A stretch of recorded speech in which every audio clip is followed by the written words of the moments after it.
Hello, Buddhas. Now, today we are going to talk about how you would talk about getting the thing you got once you got the thing that you wanted to get.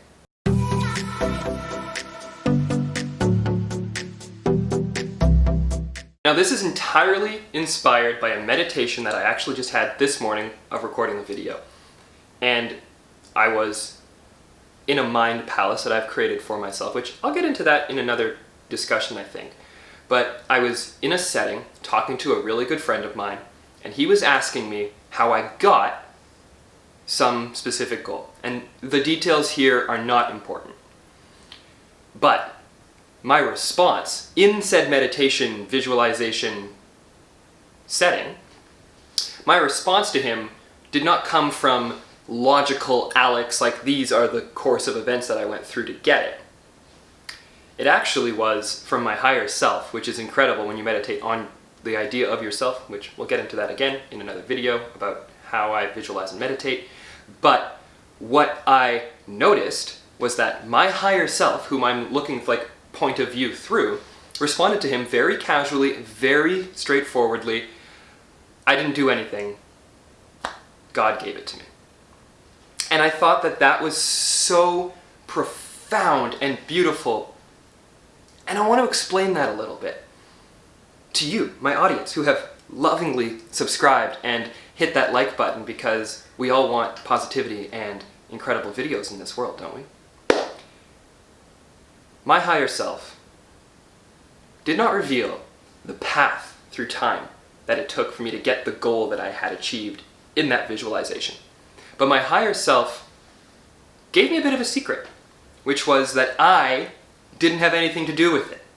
God gave me that reward, if you want to use that as a word. And I think I've explained this before, but I don't mean God as some old white dude sitting on a cloud with a beard looking down kind of angrily at all of us. No, that lols. If anyone believes that, you can leave the video. Feel free to dislike too.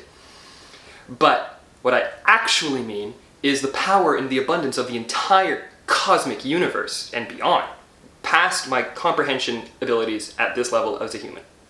That's God. It's the everythingness. And we've kind of mucked that up as society, but you know, again, different video.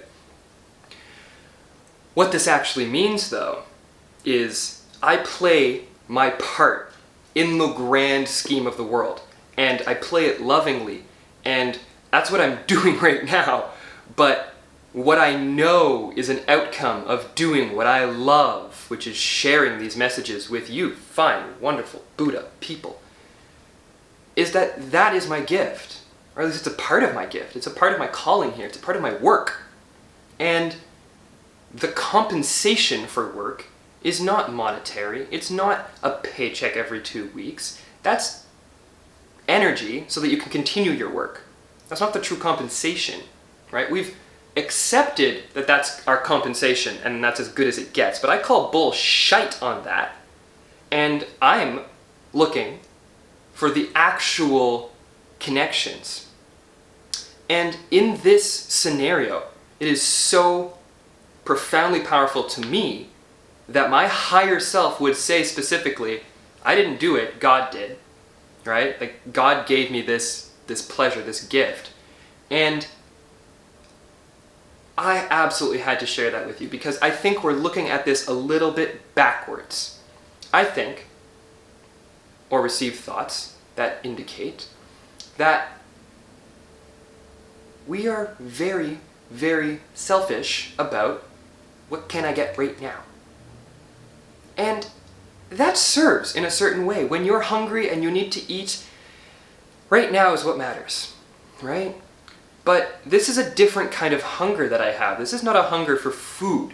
I still eat. This is not a hunger for drink. I still drink. This is a hunger for the higher things in life, the better things in life. And those things don't come from hard work in the 3D world. There's no amount of hard work you can do to truly get those rewards. And it's really only that cosmic force, that entity of existence, that can share that with you. And in order for them to share it with you, you have to learn how to receive, which I'm still working on. So Buddhas, remember, the absolute most important thing that you can do is to love yourself.